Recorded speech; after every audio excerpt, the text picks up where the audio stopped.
Hello दोस्तों, मैं आ गया हूँ वापस एक न्यू क्लासिक अपडेटेड वीडियो लेकर। तो आज वाली वीडियो हम बात करेंगे थोड़ा सा राजस्थान कर्मचारी चयन की बोर्ड द्वारा जयपुर से एक न्यू सूचना पत्र जारी हो चुका है भाई। उसमें जो है आपके राजस्थान परिवहन पत्र निगम की तरफ से आपकी जो एक नौकरी शानदार पदों पर नौकरी निकल चुकी है और मैं चाहता हूँ ये फार्म आप भरें और मैं बताऊँगा। ये देखो, दूसरी चीज़ ये थोड़ा सा लेट हो चुका है क्योंकि भाई मेरी तो तबीयत तो थी वो ख़राब थी 2 दिनों से, तो इसलिए मैं वीडियो बना नहीं पाया हूँ। लेकिन आज मैं आपको स्क्रीन पर नहीं आऊँगा, लेकिन मैं आपको वीडियो की तरफ पूरा समझा दूंगा कि भाई किस तरह वीडियो जो है वो होने वाला है। तो हम छोटे से वीडियो के अंदर जो मेन चीज़ें, मैं आपको पूरा फार्म के अंदर डिटेल नहीं बताने वाला हूँ। अब आज से हम क्या करेंगे, जो मेन डिटेल्स होते हैं फार्म कब भरे जाएंगे वो सारी डिटेल आपको बताने वाला हूँ। तो मेन चीज़ें हम देख लेते हैं, चलो स्टार्ट करते हैं। तो पहले बात तो भाई आप देख लो, दिनांक यथा हस्ताक्षर है और हम बात करेंगे अगली। तो यहाँ पर साफ लिखा है राजस्थान कर्मचारी बोर्ड जयपुर द्वारा ये अनुमानित है और इसमें लिखा है कि परिचालक सीधी भर्ती 2024 की तरफ से ये निकला है। विज्ञापन जो है वो 2024 का है, ठीक है। अब हम बात करेंगे आगे की। तो आगे हम क्या देखेंगे कि इसमें जो पद है वो कुल पदों की संख्या 500 होने वाली है। तो हम फटाफट चलते हैं आगे और आगे देख लेते हैं। विशेष नोट ऑनलाइन आवेदन भरना है। देखो, आपको फार्म भरना है तो इन 3 वेबसाइट में जो निशान कर रहा हूँ, इन तीनों वेबसाइट पर आप भर सकते हो। ये 2 वेबसाइट तो इनकी खुद की वेबसाइट है बोर्ड की, और ये जो है एसएसओ की तरफ से जो आप भर सकते हो, ठीक है।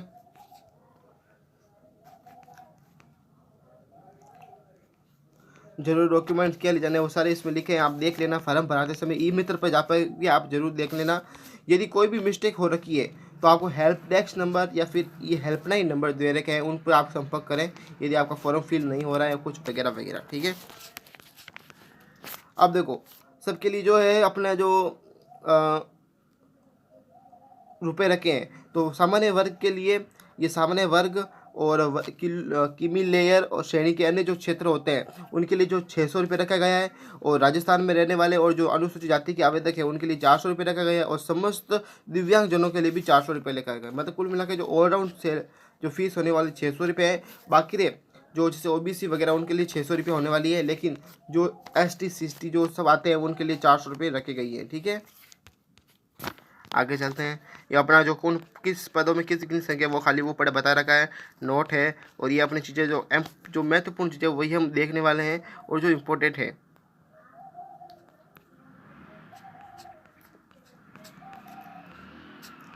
इसमें उत्कृष्ट जो खिलाड़ी हैं, जो पहले पिछले वो जैसे कोई बॉलीवुड का खिलाड़ी वगैरह, वो भी इसके अंदर आप है ना 2% आरक्षण प्राप्त कर सकते हो इस वैकेंसी के। साफ लिखा देखो, कुल रिक्तियों में रिक्तियों का 2%, इसमें साफ लिखा है बच्चों के 2% आरक्षण जो आप प्राप्त कर सकते हो, ठीक है बच्चों। ज़्यादा डिटेल हम नहीं जाने वाले हैं, सिंपल चीज़ हम बताने वाले हैं। या आपके जो अंतर्राष्ट्रीय खेल संस्था कौन कौन से खेल से आप जुड़े हो उन खेल के लिए आप इसमें जो है चैंपियंस का नाम लिखा है, और यही जो है बच्चे फार्म फिल कर सकते हैं, ठीक है।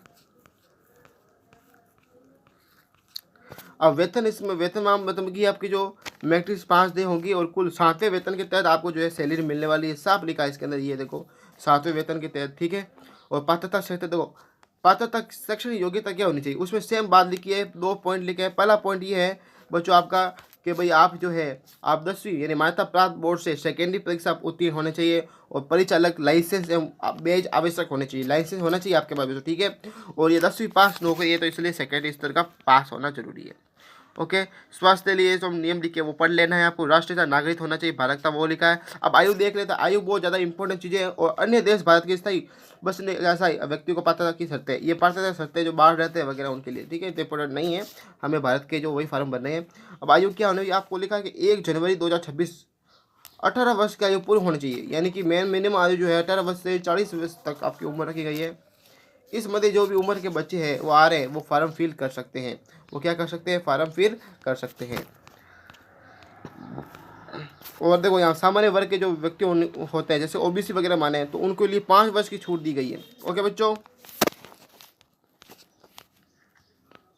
ST वगैरह उनको भी, और जो उनसे भी नीचे जाती है अनुसूचित जाति में आते हैं उनके लिए 10 वर्ष की छूट दी रखी है, और साफ तरीके से यहाँ पर लिखा है, ठीक है बच्चों। पेंशन क्या है, पेंशन वो जो नए नियुक्त कर्मचारी के लिए जो लागू नियम हुए हैं उनकी तरफ से आपको पेंशन दी जाएगी। और अब आपको फार्म मतलब कि आपको कब वो शुल्क जमा कराना है, या कुल मिलाकर हम बात माने तो आपकी जो फार्म कब तक भरे जाएंगे वो इसमें लिखा है। तो इसमें लिखा है कि माध्यम यानी कि क्रेडिट कार्ड सब छोड़ो, आप 27 तारीख से 25 अप्रैल तक, यानी 27 मार्च से 27 अप्रैल तक आपके फार्म भरे जाएंगे। कुल मिला के आपको जो समय मिल रहा है, आपको 27 तारीख से 27/3 से 2025 से आपके फार्म फिल होने वाले हैं। वो फार्म बने जाएंगे आपको 25 तारीख तक, 25 तारीख तक। तो मैं तो सोच रहा हूँ कि भाई बहुत समय है आपके पास। कुल मिला के जो आप 27 से स्टार्ट हुए हैं वो ये एंड तक चलेंगे, यानी 25 मार्च तक। तो आपके पास समय पड़ा है, फॉर्म फिल करो और मैं तो बढ़ो। अब एग्ज़ाम जो आपके 3 फॉर्मेट में अंदर हो सकते हैं। जब तक प्रवेश कार्ड नहीं है, जब तक तो पता नहीं चलेगा एग्जाम कब होगा, मतलब कैसे होगा। तो मेरे हिसाब से मेन तो चीज़ है ओमार शीट पे ही होता है, लेकिन तो भी बता दो, एक टीबीटी, एक होगा टीबीटी फॉर्मेट में हो सकता है। टीबीटी का मतलब होगा टेबलेट आधारित परीक्षा, ठीक है। दूसरी बात होती है सीबीटी, इसका मतलब होता है कंप्यूटर आधारित परीक्षा। और तीसरी चीज़ होती है अपना OMR, इसका मतलब होता है ओमार शीट के अंदर आपको ऑफलाइन एग्जाम देना पड़ेगा, ठीक है। तो ये 3 चीज़ें होती है, लेकिन इसके जो है 10% चांस है, इसके भी 10% चांस है, 100%, 90%, 80% के मान लेते हैं इसके। और मैं मानूँ तो आपका जो 100% चांस है एग्जाम इसमें होंगे, ठीक है बच्चों। प्रवेश पत्र आपको SOID आप जो आपको फार्म भरेंगे वो पता चल जाएगा, मिलेगा प्रवेश पत्र। आवेदन भरना है तो आवेदन भर लीजिए। और फोटो जो कौन से आपके जो चीज़ अपलोड कराने हैं, तो कम से कम देखो आपका चेहरा जो है, देखो इसमें जो पॉइंट फटाफट पढ़ के बताता हूँ। जैसे कि फोटोग्राफ और हस्ताक्षर स्पष्ट नहीं होने पर आवेदन अस्वीकार किया जाएगा। हस्ताक्षर देखो बच्चों, आपको मैं बताता हूँ, बोलते बोलते बताता हूँ। जो हस्ताक्षर होते हैं साइन, वो स्पष्ट होने चाहिए। आपका चेहरा फोटो का सही दिखना चाहिए। और आपको फोटो की साइज वो भी दे रखी है, देखो ये सिग्नेचर की साइन भी दे रखी है इसके अंदर। कितने फोटो फाइल KB की होनी चाहिए वो भी इसके अंदर दे रखे हैं। तो जितना भी वो डिटेल वाली चीज़ें है वो सब इसमें बता रखे, ठीक है। हस्ताक्षर अपलोड कैसे करना है वो भी निर्देश दे रखे, देखो सेंटीमीटर की चौड़ाई और 30 सेंटीमीटर ऊंचाई होनी चाहिए। तो इसमें सारी चीज़ें है ना वो बता रखी है इसमें,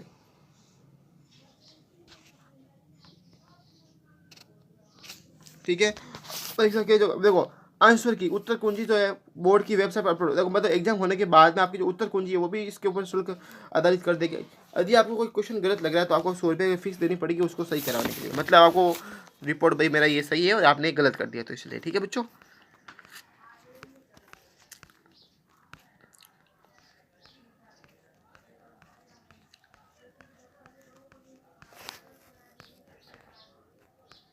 अब बस ये मैंने बहुत चीज़ें हैं, मैं आपको मैं विस्तार से समझा रहा हूँ। ये चीज़ें तो जो आपके लिए इम्पोर्टेंट है वो इम्पोर्टेंट होती है, वो आपको पूरा बताऊँगा और सिर्फ बताइए। देखो पाठ्यक्रम क्या होने वाला है, देखो आपके जो वस्तु क्वेश्चन आएंगे वो भी मतलब ऑब्जेक्टिव का आएंगे, 100 क्वेश्चन आने वाले हैं और हर पर्सन 1 अंक का होने वाला है, ठीक है। हम फिर बात करेंगे अपन लिखित अंक 100 अंक होने वाला है, बिल्कुल लिखित परीक्षा अवधि 2 घंटे की अवधि होने वाली है।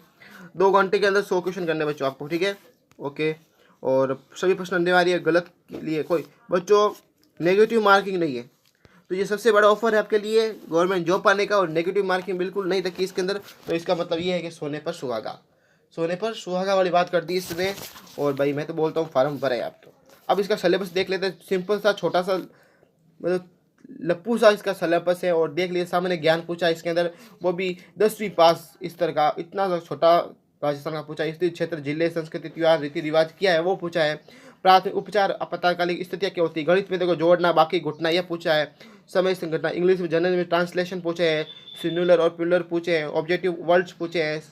अनसीन और पैसिव पूछे, टेंस पूछे बच्चों, ये छोटे छोटी बच्चों वाली बातें हैं। और हिंदी के अंदर आपको पूछा है शुद्ध वर्ड क्या होके, वाक्य क्या होते हैं, वाक्य मुहावरे वगैरह पूछे। तो सिंपल चीज़ें आपको पढ़ लेनी है। इंपॉर्टेंट चीज़ यहाँ पर भी इंपॉर्टेंट चीज़ है बच्चों, इसमें लिखा है कि आपके देखो पहले बात तो ये कि नीले बॉल पेन से आपको पेन ले जाना है और सवाल करने हैं। आपको वहाँ पर 4 ऑप्शन दे रखे, जैसे क्वेश्चन मैं आपको समझाता हूँ। जैसे क्वेश्चन 1 है उसके अंदर A, फिर B और फिर C, D और E। अब बच्चों इसमें कुछ बच्चे क्या होते हैं, मैं पता है कि भाई कुछ बच्चे ऐसे होंगे क्या करते हैं कभी कभी। अब जैसे आपको उत्तर आ रहा है कि इसका उत्तर A है तो आपने A कर लिया, ओके बिल्कुल राइट है भाई, ये तरीका एकदम सही है। पूरा गोल करना है, ठीक है, पूरा गोल कर देना बच्चों। क्या करना है, पूरा गोल कर देना है, आपको पूरा गोल कर देना है। अब ये बात तो तरीका हो गया, जब आ रहा है तो एकदम राइट ये ऐसे करना है। अब आपको क्या करना है, यदि कोई क्वेश्चन नहीं आ रहा है भाई, जैसे मैं इस सवाल को कर रहा हूँ मुझे ये आंसर नहीं आ रहा है, तो इसको छोड़ना नहीं है बच्चों। यदि आपको नहीं आ रहा तो आपको ई गोला पढ़ना है। यदि कोई क्वेश्चन नहीं आ रहा है उसको ई बढ़ना है, ऐसा नहीं छोड़ के आ जाओ कोरा। तो कोरा छोड़ के आया है तो मामला गड़बड़ करते हो क्या आप। तो यदि पहला क्वेश्चन के अंदर ये पहला क्वेश्चन है B सी और डी और ई। यदि कोई क्वेश्चन नहीं आ रहा है तो उसको आपको क्या करना है, उस क्वेश्चन को आपको छोड़ना नहीं है, आपको क्या करना है, ई गोला भर देना है। क्या करना है, ई वाला गोला भर देना है बच्चों, ठीक है। अब दूसरी बात ये करेंगे अपन, अब एक बात ये कह रहे हैं कि भाई जैसे कि कुछ बच्चे होते हैं जो ए भर देते हैं पहले, तो फिर उनको लगता है कि यार इसका तो ई हो सी है, तो वो सी भी भर देते हैं। तो ये तरीका बिल्कुल गलत है बच्चों, ये तरीका आपका बिल्कुल गलत है। ऐसे करो कि ताकि पूरा क्वेश्चन काटा जाएगा।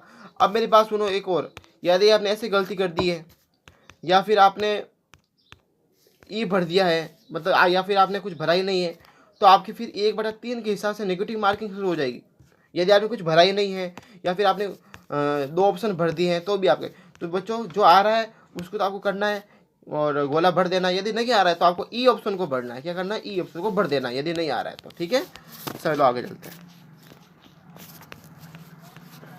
चलो इतना ही था। और बड़ी चीज़ तो ये है, आपके जो एग्ज़ाम वगैरह सब कुछ मैं बता दूंगा कब होंगे कब नहीं होंगे, लेकिन अभी तो इतने डिटेल्स के अंदर बताई गई है। तो बस आपको ये बता दूं कि एग्ज़ाम तारीख क्या है, वापस बता दूं ताकि आप फार्म भर लें।